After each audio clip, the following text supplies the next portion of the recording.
I got a comment the other day on one of my videos asking kind of an interesting question and something that I think is worth talking about briefly.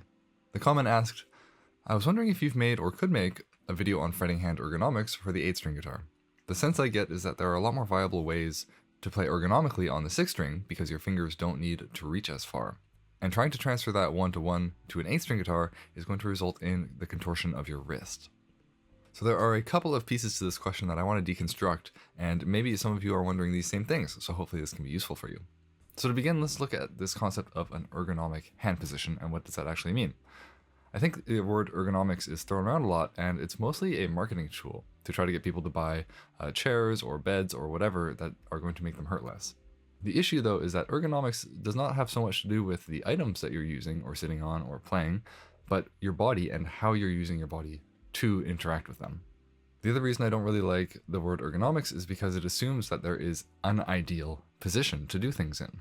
So if we think about playing the guitar, if there was an ergonomic hand position, there would be one best position for your hand in all situations. And hopefully we all know that that just doesn't exist. So what is a better way to conceive of hand positioning and finding the ideal hand positions?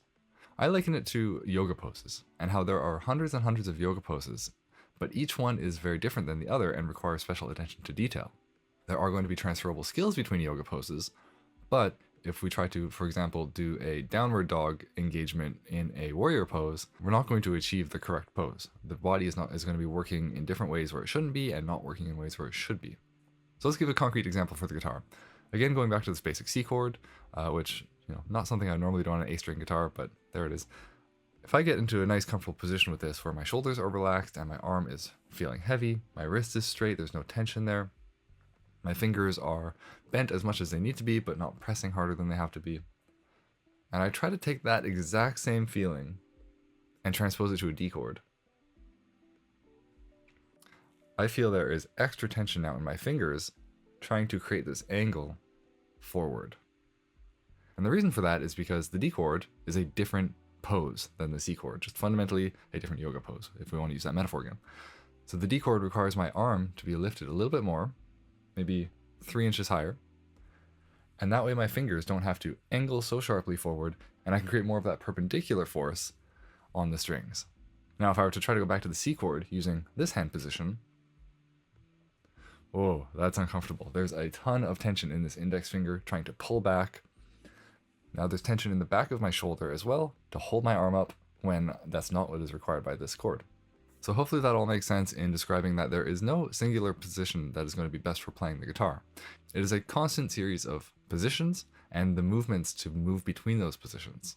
And we're always trying to find places of rest where we can relax the most in each of our landing places. So let's quickly talk about the idea that the 6-string guitar is easier than the 8-string guitar because the neck is smaller. So I have here a Fender Telecaster with a very narrow neck. Now I think the reason that people automatically assume or feel that the 6-string is easier to play than the A-string is because with the 6-string, there's no problem in gripping the guitar with your thumb over the top. I've heard this position called the monkey grip, where you just kind of grab the guitar, as would be natural for you. It's not bad in and of itself, but we have to remember that it is only one of many hand positions that we need to use in order to play what we want to play.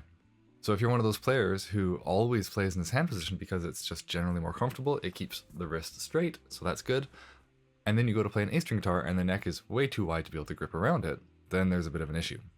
Now in the classical positioning, the thumb does not go over the back of the neck, so if we were to adopt that position on the electric guitar, you can see our fingers open up and we have tons of room to spread.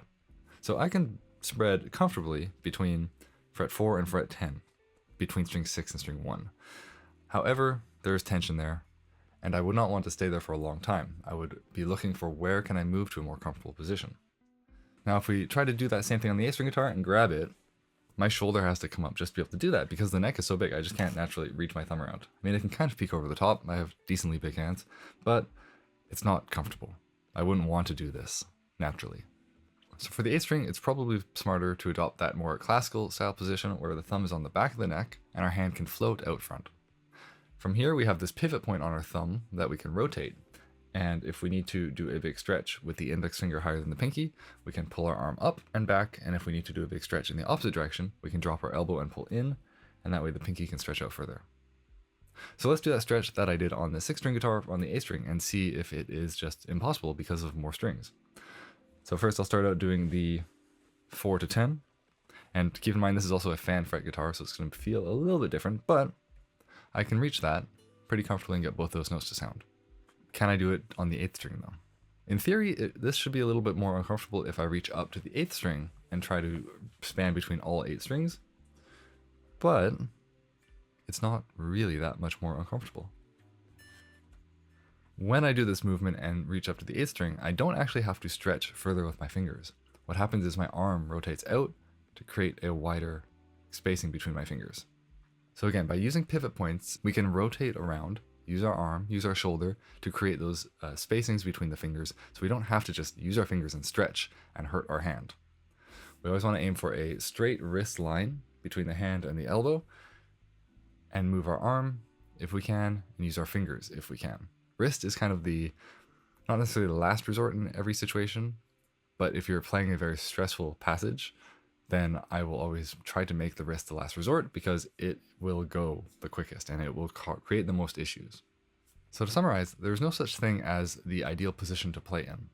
And when going from the 6th string to the 8th string, there shouldn't really be much change unless you are one of those players who likes to use the monkey grip. In that case, there will be some relearning that you have to do to undo this thumb wrap, open up your hand and use your arm and shoulder a little bit more to achieve the positions you need. But there really shouldn't be more stretching or any more pain when you're playing an 8th string compared to a 6th string.